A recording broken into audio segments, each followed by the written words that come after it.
Hey everybody, JC here with another T&I toy review. And today's review is in association with JediInsider.com, your #1 news source for everything Star Wars.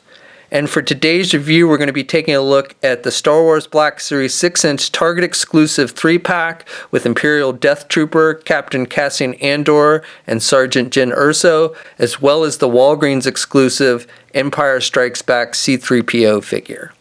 Now both of these figures come in the same type of packaging, the same type we see with all the Black Series. You've got the black box with the red background. 3-pack is obviously larger because it's got more figures in it, but down below you've got images of the characters and the name. On the sides you've got the red borders, even though you don't have any numbering because these are exclusive figures. And then on the back of the packaging you have brief bios for each of the characters.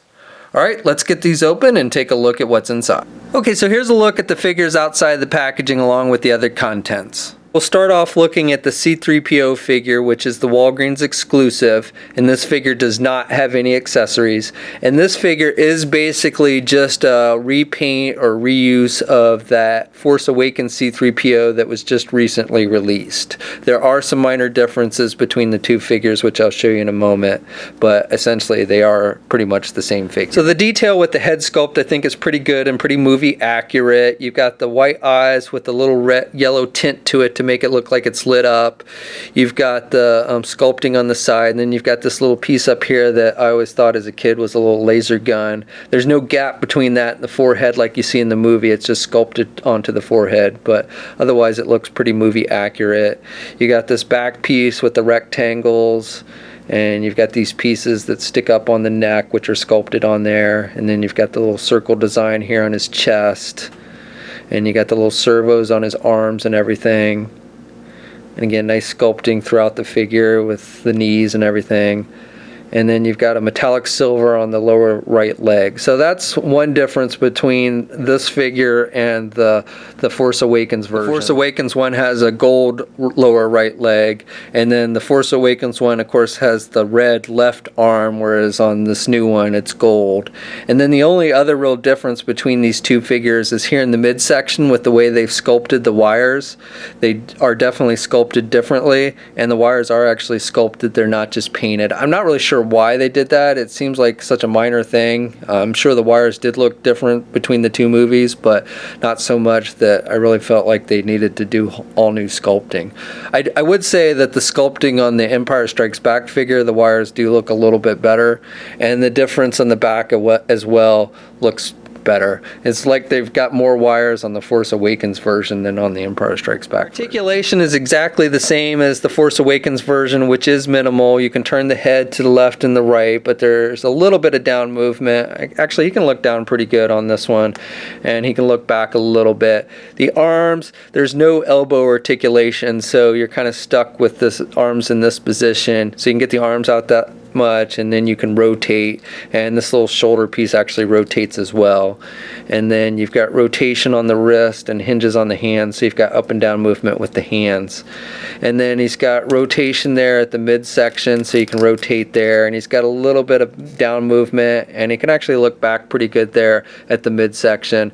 Doesn't have an actual waist swivel. Legs are attached with ball joints, but the way the legs are sculpted, you can only do the splits that much, and then you can do the leg forward about that much, and you can do the leg out and back that much. Single hinge knee, so he can only bend his knee about that much, and then hinges on the feet, so he's got up and down movement, and he does have ankle pivot, and 2 peg holes on the bottom of the feet. So this figure stands just a little bit over 5.5 inches tall. Again, the same height as the Force Awakens version. And then finally, here's a comparison with A New Hope characters Luke Skywalker, Ben Kenobi, Han Solo, Chewbacca, and R2-D2. And I'll actually have the new Princess Leia figure, A New Hope Princess Leia, in hand next week to give you a review of that one, so stay tuned. Moving on to the Target 3-pack, this set contains 3 figures from the Rogue One movie, the upcoming movie. We get Jyn Erso we get Captain Cassian Andor, and then we get a Death Trooper, Imperial Death Trooper. Now, I'm not going to focus a lot of time on the Urso figure or the Death Trooper because they are essentially just reissues of existing figures I've already reviewed. The Urso figure is an exact reissue of the previous single-carded version that we've actually gotten twice. First as a San Diego Comic-Con exclusive, and then in the first wave of Rogue One 6-inch figures. So if you already have one of those, then this is going to be just a repeat for you.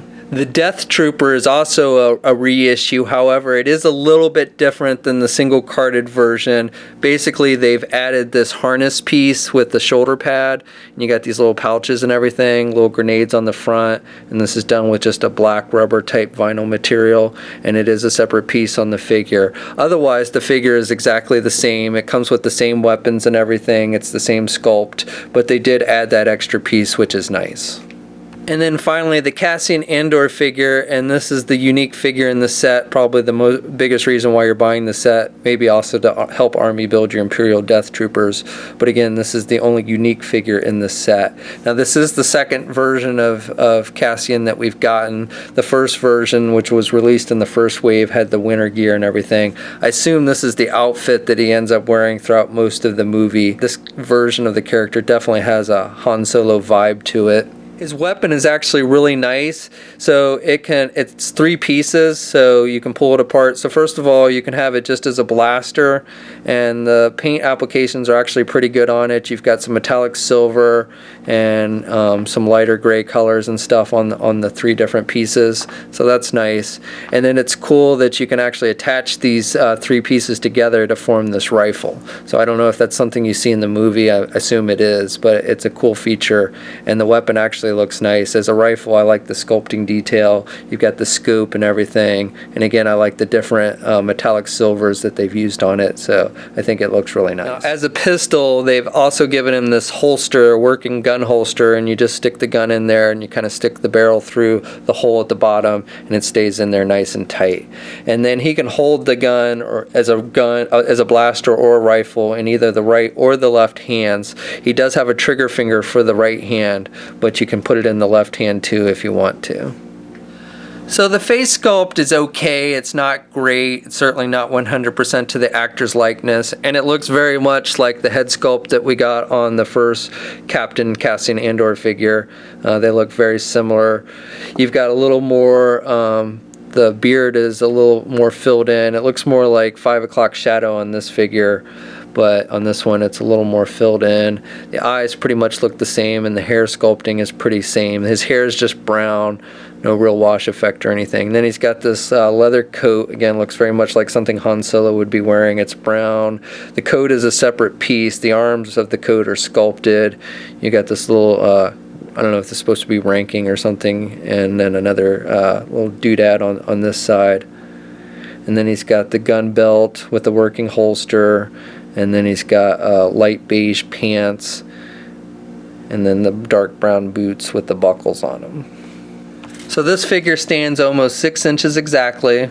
Pretty much the same height as the first Captain Cassian Andor figure that we got. And here's a comparison with the Urso figure, and Urso is definitely shorter, as I believe she should be. For articulation, you can turn the head to the left and to the right. He's got a little bit of down movement with the head, but he can't really look back at all. Arms attached with the ball hinge joint, so he can get his arm out pretty good, and he's got good rotation. He does not have a bicep swivel. Single hinged elbow, so he can bend his elbow about that much, and then he's got the rotation at the elbow. You've got the swivel at the wrist and the hinges on the hand, so you've got some up and down movement there. And then you've got a midsection joint there. It's not, you can't really, there's no ab crunch, but you do have rotation there.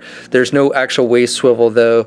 Legs are attached with ball joints, so he can do the splits about that much. He can get his leg forward about that much, and he can do his leg kind of out and back. Has the thigh swivel, double jointed knee, so good bending at the knee, and then has hinges on the feet, so good up and down movement with the feet, and he does have ankle pivot, and then 2 peg holes on the bottom of the feet. Okay, so that's my review.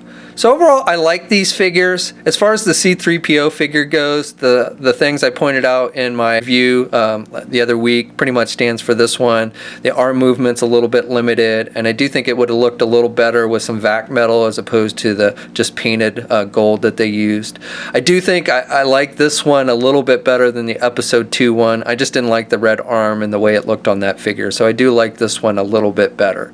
As far as the Target 3-pack goes, I like it. It does suck a little bit that you have to buy another Jyn Erso, especially since we've already seen it released twice, but I do like the fact that they mixed up the Death Trooper a little bit and added the shoulder pads and stuff, and that one's an army builder anyway, so I don't think people are going to mind buying a second one of that. The Captain Cassian Andor figure, I like the look of that one, definitely better than just the winter gear that we got with the first version. Again, I assume this is what he wears throughout most of the movies, so if you're collecting Rogue One figures, this is one you're definitely probably want to add to your collection. So again, really the only drawback on this set is that you've got to buy another Jyn Erso figure, which you probably already have. So both of these exclusives are hitting shelves now, the 3-pack at Target and the C-3PO figure at Walgreens. We'll have a full image gallery up at JediInsider.com. There'll be a link in the video description below. As always, leave a comment, let us know what you think. If you're so inclined, please like the video. Also, if you haven't already, please follow me on my Facebook, Twitter, and Instagram accounts. I'll have links to those in the video description as well. And until next time, I'll catch you later.